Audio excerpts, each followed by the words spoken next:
Suite visite du président de transition à Nioro du Sahel, repas de corps avec les troupes du camp El Haj Oumar Tall, séance de travail avec les forces vives et les doléances sécuritaires ont dominé la rencontre.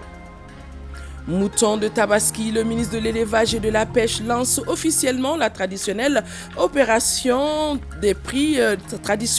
opération Tabaski avec des prix variant cette année entre 50 000 et 125 000.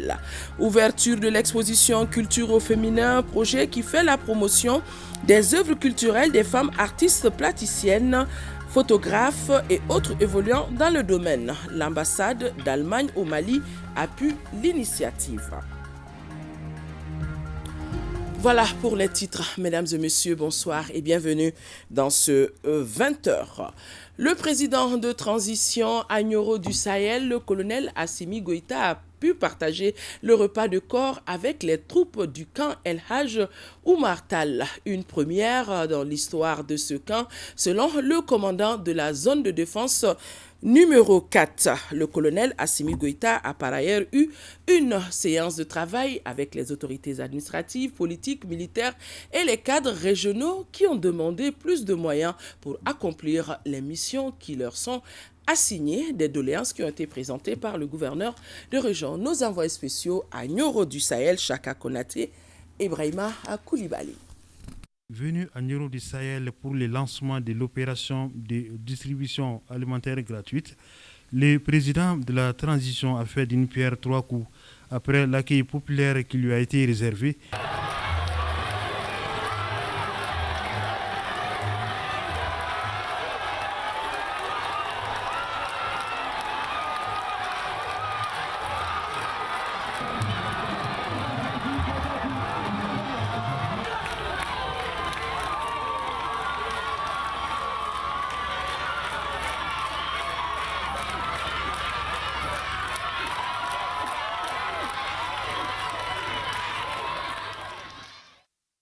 Le colonel Assimi Goïta a rencontré les autorités administratives, politiques et militaires et les responsables des services techniques pour échanger avec eux sur leurs conditions de travail, les difficultés auxquelles ils sont confrontés.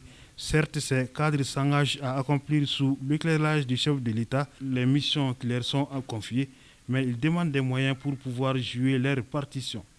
Les priorités de la nouvelle région sont nombreuses, parmi lesquelles le renforcement de la sécurité, toute chose qui passe par la réalisation d'infrastructures pour les forces armées et de sécurité. 1.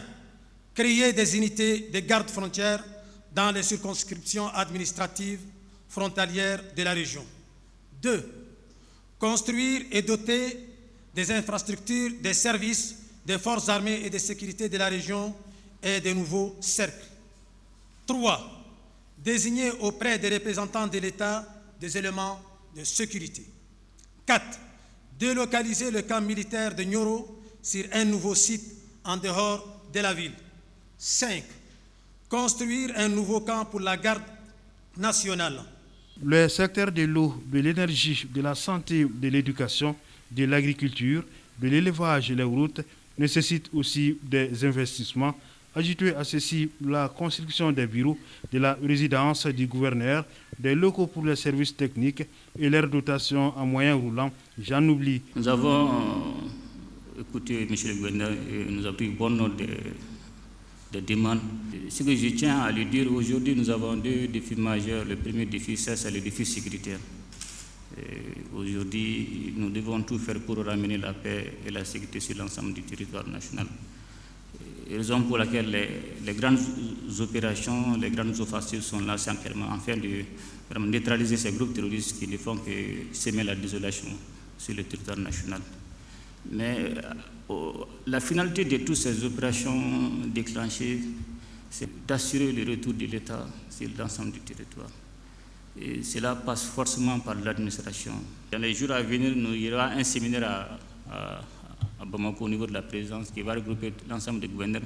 Et c'est pour discuter, échanger avec l'ensemble des gouverneurs afin de donner une suite favorable aux demandes de nos différentes populations. Sur le plan politique, vous savez aujourd'hui avec le nouveau chronogramme aussi, avec la durée de la transition qui est fixée à 24 mois, bon, pratiquement il ne nous reste plus 24 mois. Et le programme a été déjà établi. Et nous devons vraiment nous orienter vers les réformes politiques et institutionnelles dont nous demandons votre accompagnement, car nous devons vraiment honorer notre engagement à aller vers la fin de cette transition. Le colonel Assimi Goïta s'est rendu au camp El Hadj Oumar pour un repas de corps, une occasion de s'enquérir des conditions des troupes et remonter leur morale, effectuant ainsi la première visite d'un président dans ce camp, ce qui va droit au cœur du commandant de la zone de défense numéro 4, dont relève Kaï, Nyoro du Sahel et Kita. C'est une première qu'un président se rend au camp pour un repas de corps. Et nous en sommes vraiment fiers et nous vous remercions énormément.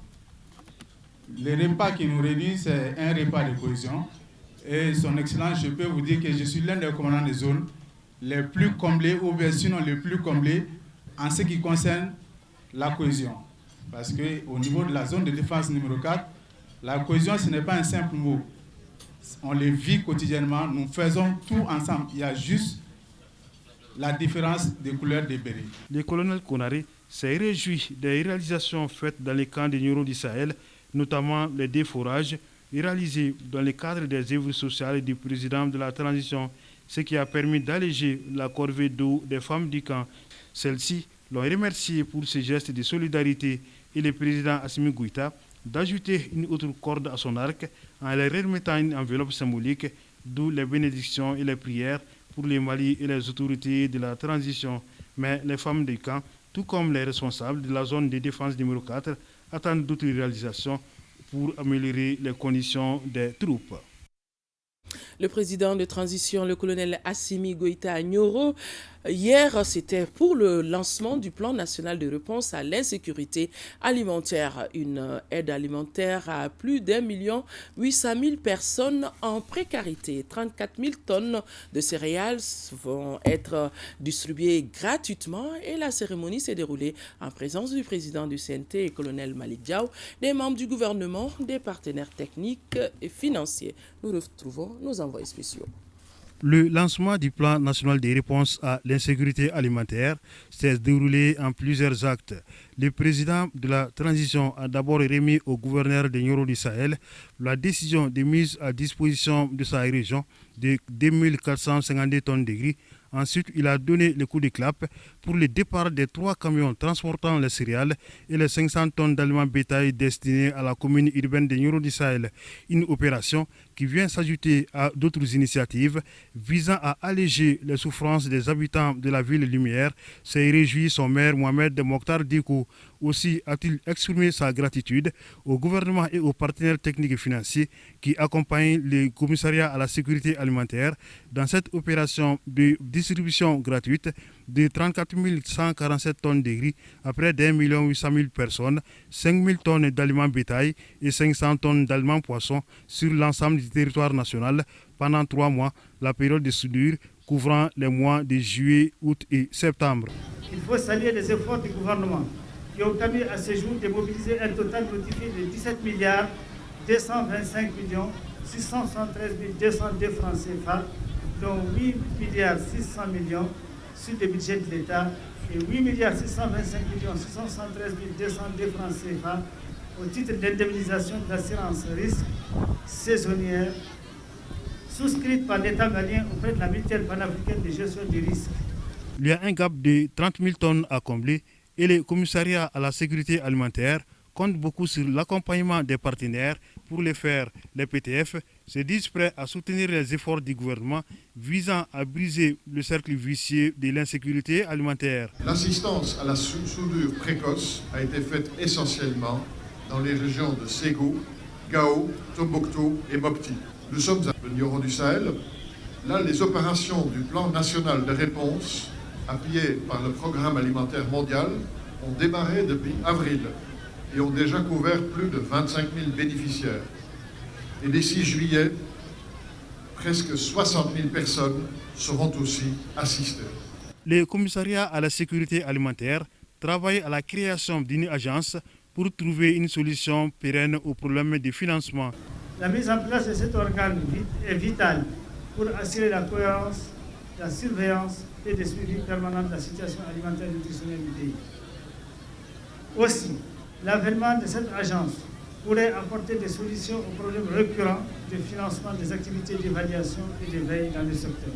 Les gouverneurs des régions de Kaye et de Kita étaient eux aussi de la fête pour y recevoir leurs dotations en céréales et aliments bétail, des documents qui leur ont été remis soit par le président du CNT ou des membres du gouvernement ou encore l'ambassadeur des États-Unis.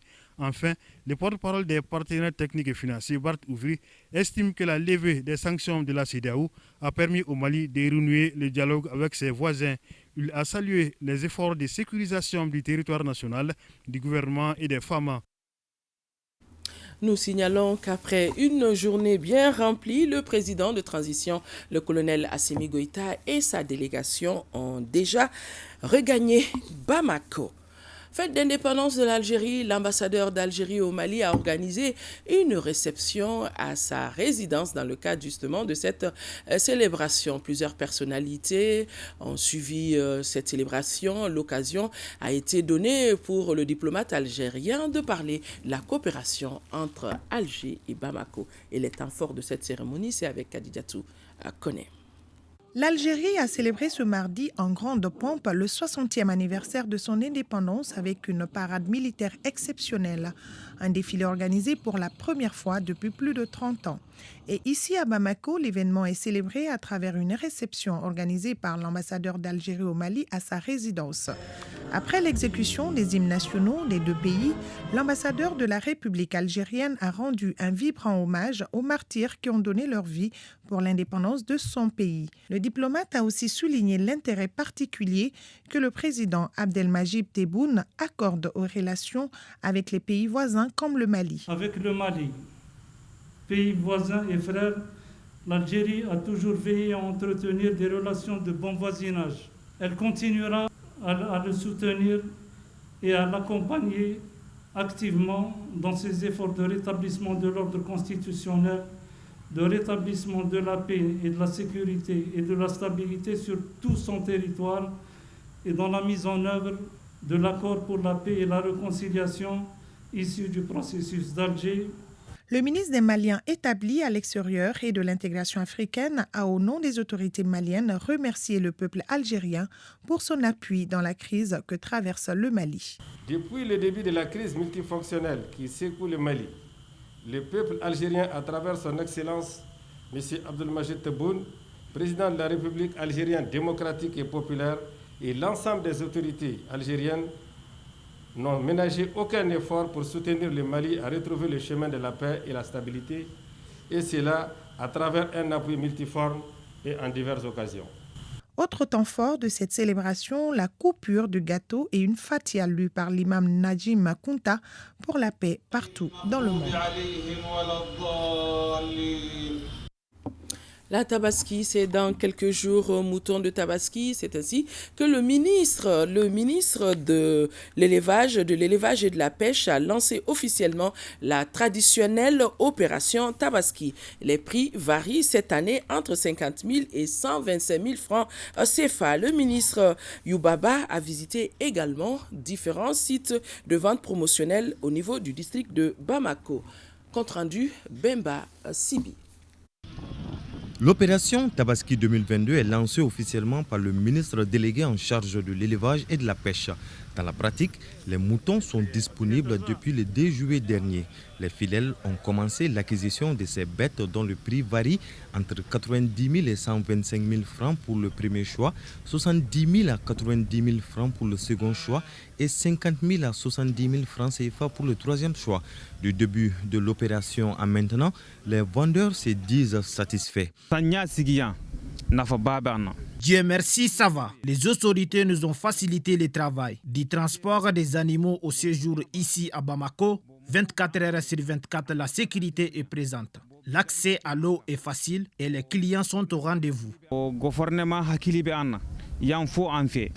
Sous l'autorité du chef de l'État et du chef du gouvernement, vraiment les conditions ont été mises en place pour pouvoir acheminer ce bétail en sécurité.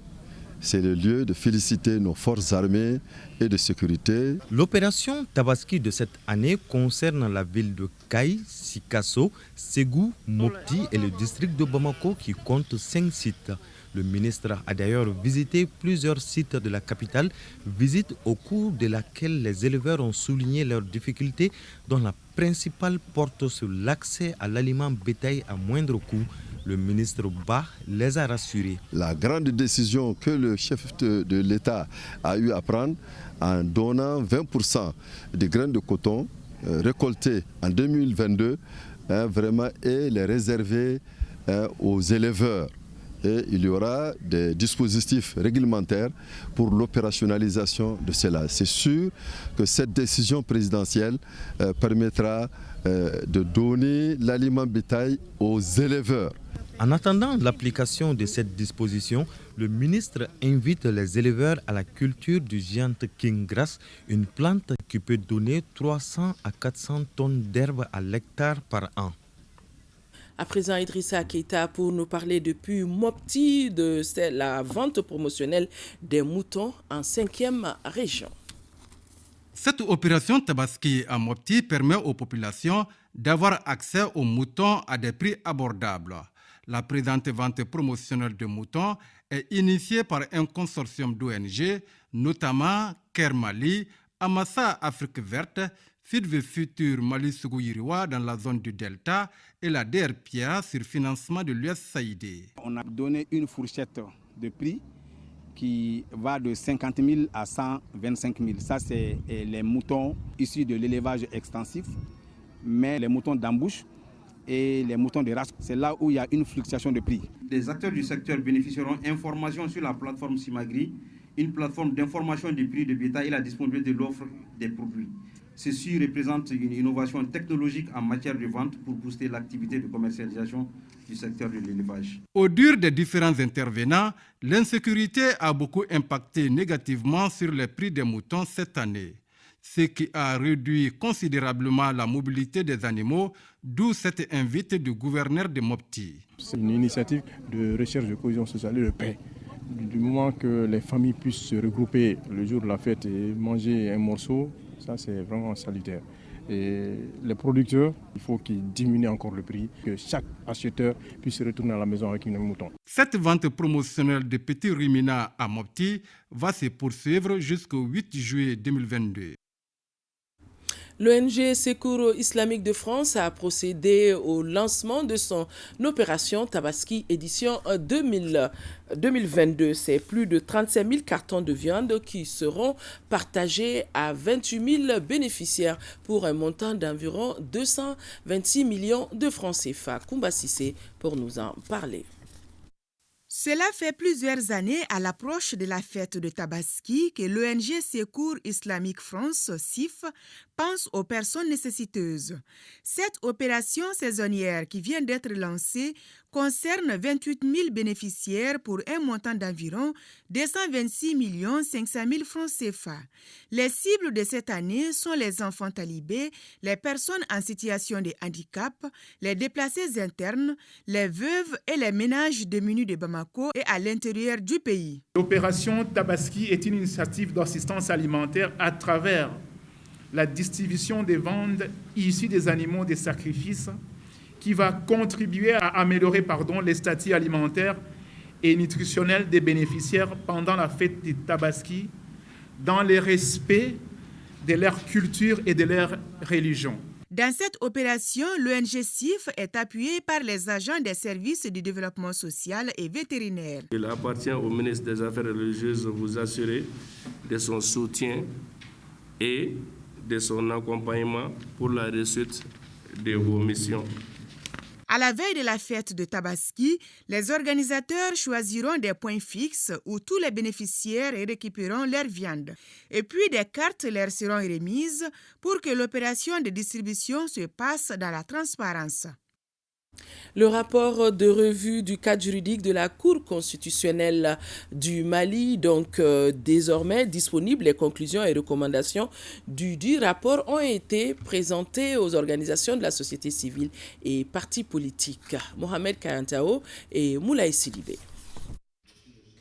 Ils sont plus de 80 cadres et représentants des partis politiques, des organisations de la société civile ainsi que des partenaires. Ensemble, ils examinent le rapport provisoire de la revue du cadre juridique fourni par la Cour constitutionnelle sur le processus de réforme constitutionnelle. Nous espérons que nos attentes seront comblées. Les discussions autour de la Cour constitutionnelle sont des discussions qui ont toujours été très véhémentes au Mali, à cause peut-être du rôle que jouait la Cour constitutionnelle dans les élections.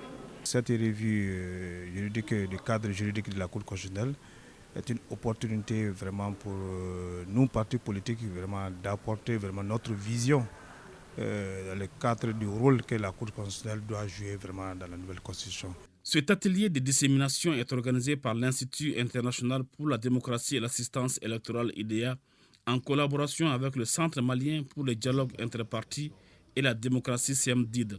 Il y regroupe aussi une vingtaine d'associations et des regroupements de la société civile. Quand on voit que la Cour constitutionnelle juge et arbitre est partie de la proclamation des résultats définitifs de l'élection du président de la République, de l'élection des députés à l'Assemblée nationale, on pense que ces attributions doivent quitter au niveau de la Cour constitutionnelle pour les donner à l'organe unique de gestion des élections qui doit être créé au Mali. Vous devez pour cela être préparé. Vous devez pour cela avoir des idées claires sur les positions qui seront les vôtres en tant qu'organisation de la société civile, en tant qu'organisation des forces politiques, afin que la révision constitutionnelle soit appropriée pour une fois au Mali. Nos travaux d'aujourd'hui doivent permettre aux Maliens de se rassembler pour se concerter autour des perspectives de résolution des défis auxquels le pays fait face. Parmi ces défis, la question institutionnelle occupe une place importante et devrait s'analyser sous la bannière de la révision constitutionnelle. Les échanges avec les participants doivent aboutir à la validation définitive de ce rapport fourni par la Cour constitutionnelle.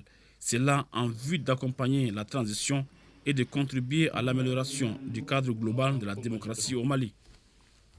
Nous parlons encore ce soir de la relance de notre économie après la levée de l'embargo avec d'autres acteurs clés du développement. C'est ainsi que Nyanya Aliou Traoré nous amène à la rencontre du directeur général des douanes maliennes ainsi que celui du commerce et de la concurrence, deux structures qui n'ont ménagé aucun effort pour accompagner les opérateurs économiques durant cette période. Elles forment à elles deux les poumons économiques de notre pays. L'une a devoir de recettes pour fructifier les avoirs de l'État, l'autre a devoir de faciliter le flux des marchandises sur l'ensemble du territoire national. Elles, ce sont les directions générales des douanes et celles du commerce et de la concurrence. Il s'agit pour nous aujourd'hui de travailler sur les perspectives. Donc chacun d'entre vous voit quand même déjà. À Faladje, en commune 6 du district de Bamako, le directeur Konaté est au four et au moulin depuis la levée de l'embargo sur notre pays. Entre coups de fil et réunions, il veut atteindre ou du moins s'approcher de ses recettes prévisionnelles annuelles. Avec l'embargo, l'État a été obligé de prendre des mesures de riposte et qui ont beaucoup d'impact sur les réalisations de recettes douanières. L'une des perspectives, c'est vraiment de continuer à maintenir ces réflexes-là, ces réflexes d'amélioration des procédures, de tout faire pour que le flux qui arrive soit bien traité, au bonheur des autorités et au bonheur des populations maliennes. Les douanes maliennes, comme d'autres assiettes fiscales du pays, comptent parmi les grandes victimes de l'embargo avec une perte considérable de quelques milliards de francs CFA. En 2022, de janvier à mars, nous avons évalué à 17 milliards 3. Au moment où nous étions en train de gérer les effets de l'embargo, les produits pétroliers n'étaient pas concernés. Au moment où on était en train d'espérer avoir le maximum de recettes sur les produits pétroliers, est intervenue la crise entre la Russie et l'Ukraine.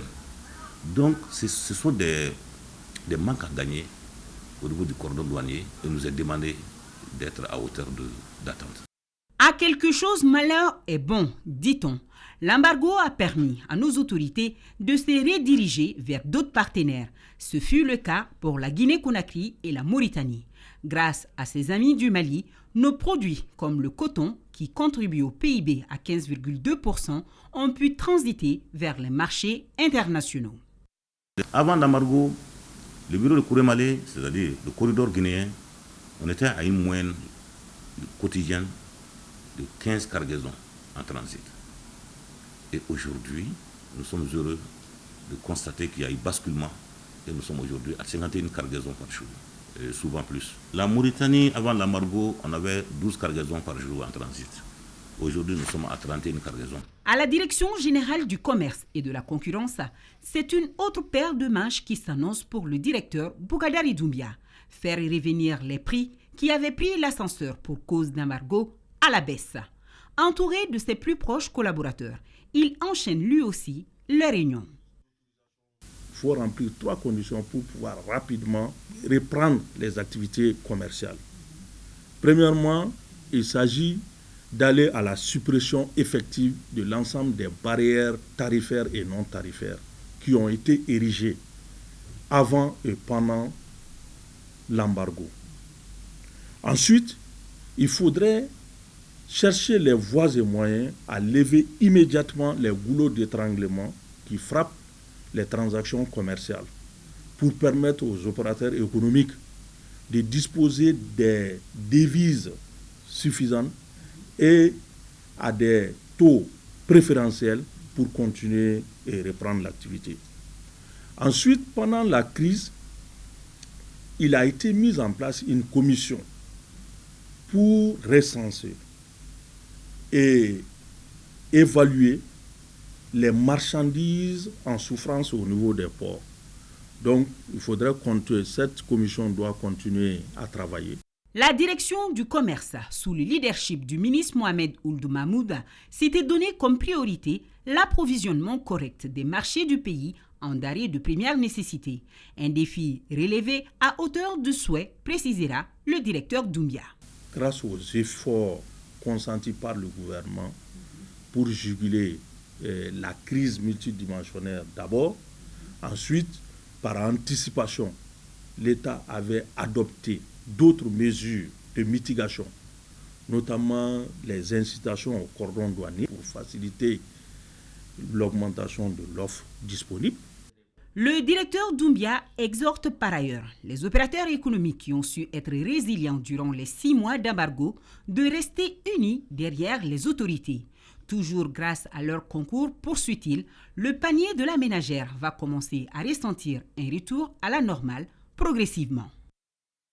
Levée de l'embargo sur le Mali, le Rassemblement démocratique africain, RDA, le collectif pour la refondation du Mali, le Rassemblement pour le développement et la solidarité, l'association des ressortissants et la solidarité des ressortissants de EBA, le Conseil national des ordres professionnels du Mali, l'Union populaire pour le Mali et l'Afrique, le Haut Conseil des Maliens de l'extérieur, le parti Sikikafo Oye Damouye, le parti pour l'action civique et patriotique. Tous se réjouissent de la levée des sanctions imposées au Mali par la CEDEAO, salue la résilience des Maliens et félicite les autorités de la transition.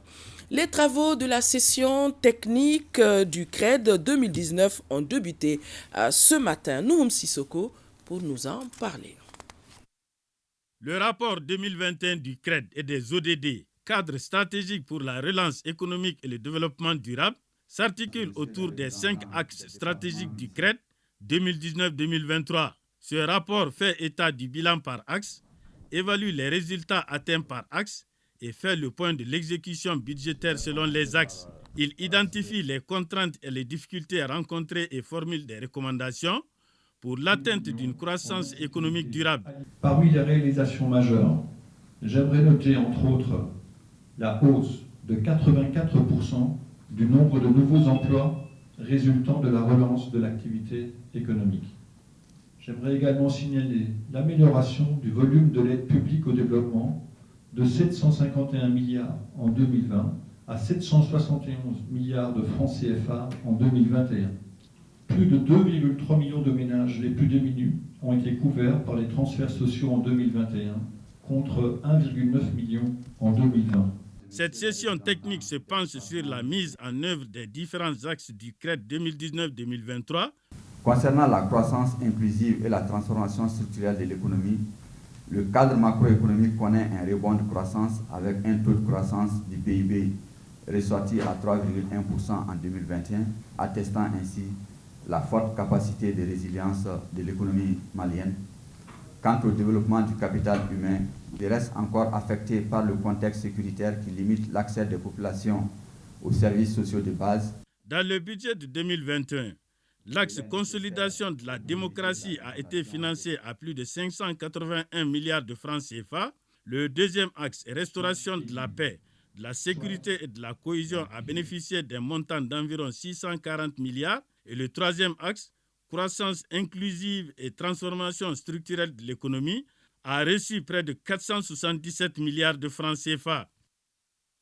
Le Mali est un pays de départ mais aussi de transit et de destination pour les migrants. La grande difficulté reste liée à cette migration, le manque de statistiques fiables permettant de maîtriser le phénomène. C'est tout le sens de cet atelier sur les statistiques migratoires, atelier qui s'est ouvert ici à Bamako. Isaac Tchenou, compte rendu. Cette session de 3 jours qui s'est ouverte ce mardi sera marquée par la présentation de 2 études. Une première sur l'état des lieux et statistiques et la seconde sur la compétence des migrants au Mali. La Commission économique pour l'Afrique CEA dirige la mise en œuvre du programme, un programme du Pacte mondial pour les migrations sûres, ordonnées et régulières qui se veut un cadre pour répondre à l'ensemble des préoccupations liées à la question migratoire. Réduire le phénomène migratoire à l'irrégularité est une grave erreur et une grande injustice. Aussi, la migration est un facteur de développement. Toutes les sociétés qui se sont développées sont des sociétés qui se sont ouvertes à l'autre. Et toutes les civilisations qui ont disparu sont celles qui ont choisi de vivre en autarcie. Au Mali, le programme est réalisé en collaboration avec le ministère des Maliens établis à l'extérieur et de l'intégration africaine. Un programme qui vise à soutenir les efforts du Mali dans la gestion de la question migratoire. Nous ne pourrions avoir une meilleure gouvernance des migrations sans des données mesurables et réalistes. C'est pourquoi dans le nouveau plan d'action de la politique nationale de migration, un focus important a été mis sur la question des données migratoires. Nous avons, avec l'ensemble des parties prenantes mises en exergue, la nécessité d'améliorer la collecte, l'analyse et le partage des données entre les usages et le renforcement des capacités des acteurs concernés. Ce qui est sûr, les hommes sont interdépendants. Le Mali a une longue histoire de migration. Il faudra maintenant maximiser les avantages liés au phénomène à travers les statistiques. Madame le ministre des Transports et des Infrastructures dans le Mandé pour visiter les pistes rurales, procéder à la mise en circulation du pont de Djongula et remettre symboliquement les clés de l'aménagement des aménagements connexes. Ces réalisations faites dans le Mandé sont à l'actif du projet d'amélioration de l'accessibilité rurale, une initiative du gouvernement avec l'accompagnement de la Banque mondiale. Envoyés spéciaux Fousseni Tunkara et Abdul Salam Bambara. Ce n'était pas gagné d'avance. Mobiliser autant de personnes dans une zone d'agriculture en cette période d'hivernage. L'honneur a été fait au ministre des Transports et des Infrastructures. Dambélé Madina Sissoko est à Kangaba, précisément dans la commune de Narena, pour ouvrir à la circulation le pont de Djunkula. Un vœu qui se réalise après 67 ans de requête. Témoignage des populations.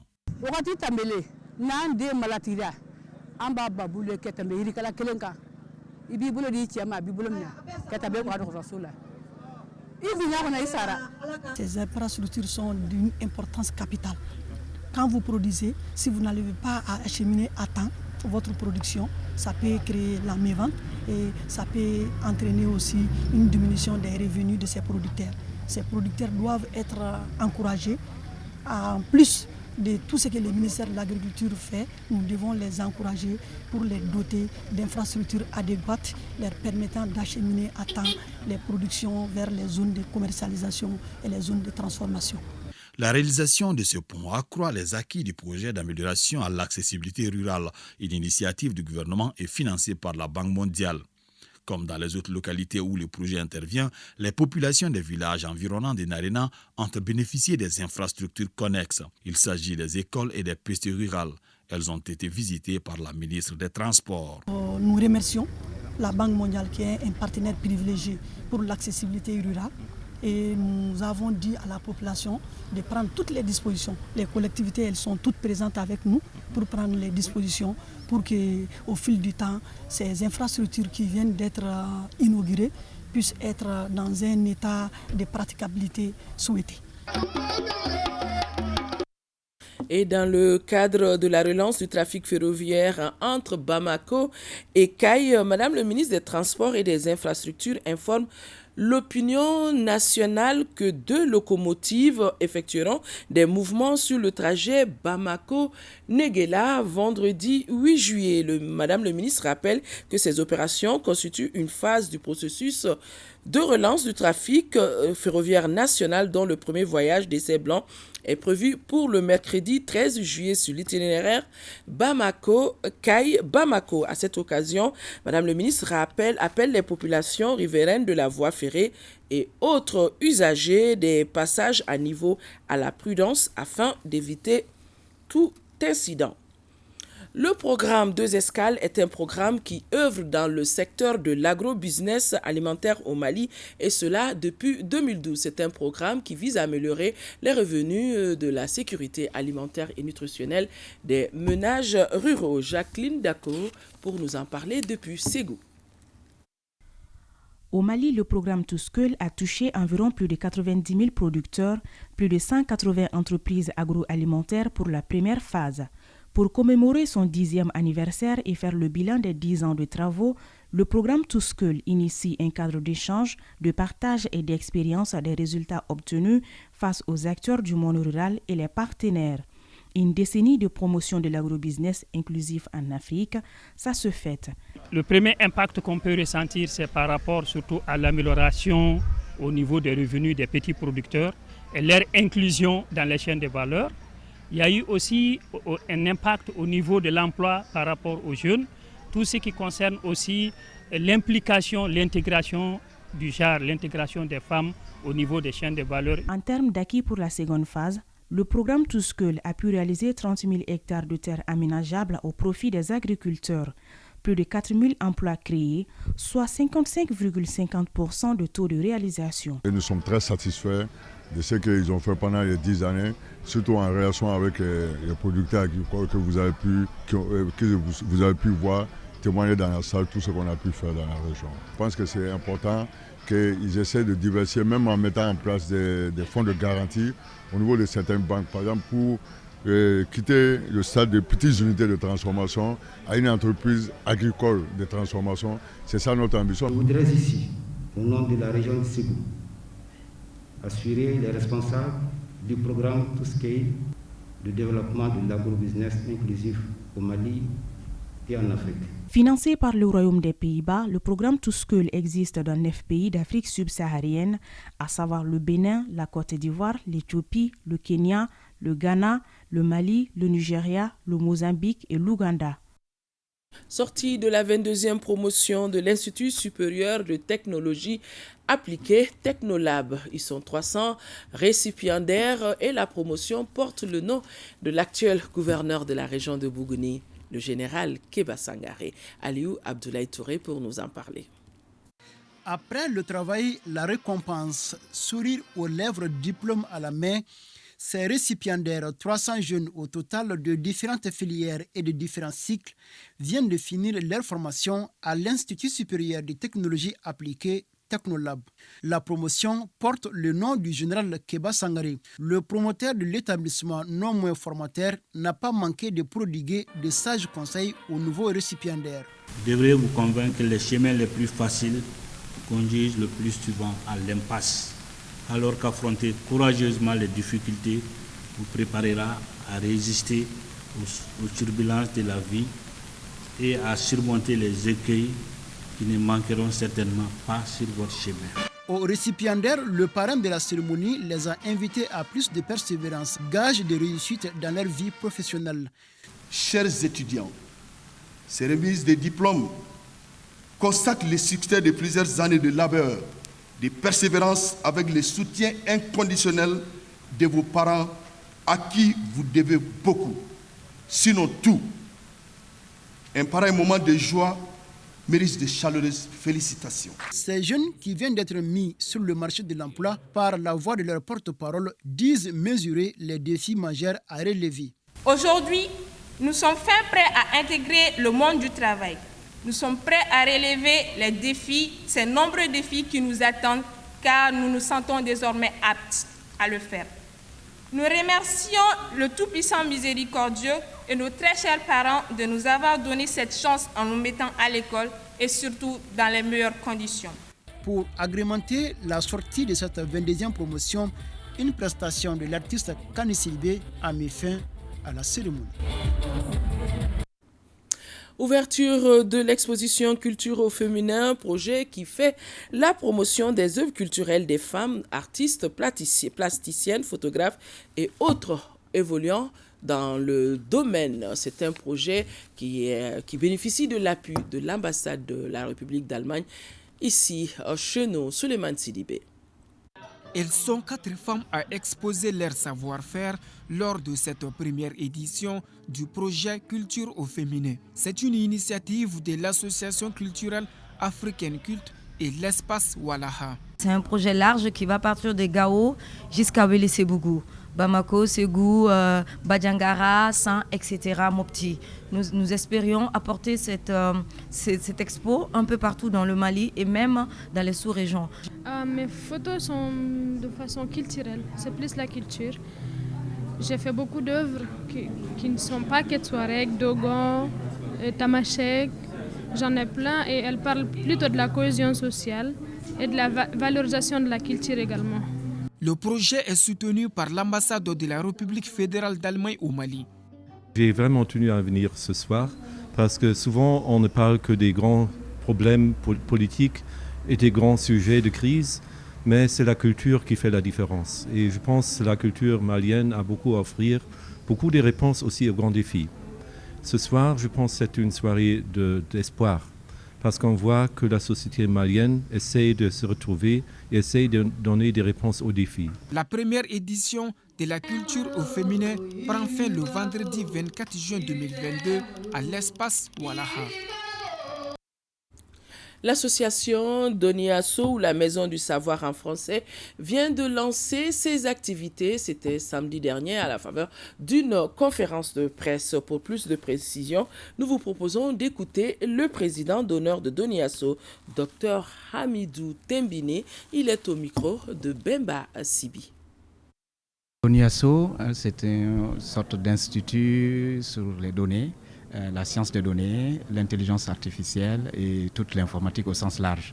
Donc on veut comprendre les données et utiliser ça pour le Mali et pour que le pays puisse s'en servir de ces données.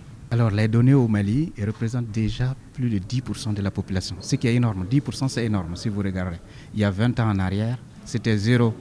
De 0, on a passé à 10 en 20 ans. Ça veut dire que pour les 20 prochaines années ou 30 prochaines années, on ne sait pas à quel chiffre on sera. Donc c'est maintenant qu'il faut se positionner. C'est maintenant qu'il faut bien analyser, comprendre ces données pour que ça puisse être utile à la population. Et l'idée de Doniasso, c'est ça, c'est de commencer maintenant à analyser, à comprendre. Et pour analyser, on a besoin d'experts. Comme ça, on identifie les besoins de la population et ce que la population met comme données, parce qu'elle est déjà en train de mettre, si vous regardez un peu sur les réseaux sociaux, c'est à peu près 3 millions d'abonnés sur les réseaux sociaux du Mali. Donc 3 millions, c'est énorme. Et ces données-là parlent. Contrairement à ce que l'on croit, si on est expert, on voit bien que les données parlent. Mais pour ça, il faut extraire l'information de ces données. Donc l'idée, c'est former un certain nombre de jeunes et puis utiliser toutes nos intelligences qui sont partout dans le monde. L'intelligence malienne est partout. Et donc faire une sorte d'intelligence collective. Et ensuite, on va travailler ensemble petit à petit. Et c'est comme ça qu'on va comprendre les données. Point Covid du jour. 5 cas positifs sur les 505 tests réalisés, 4 guéris, 0 décès. Pour vous protéger et protéger les autres, suivez les mesures de prévention et faites-vous surtout vacciner. Voilà, mesdames et messieurs, c'est donc tout pour ce journal. Merci de l'avoir suivi. Restez sur le RTM. Excellente nuit à nos téléspectateurs de Bankoni. Qu'Allah bénisse le Mali.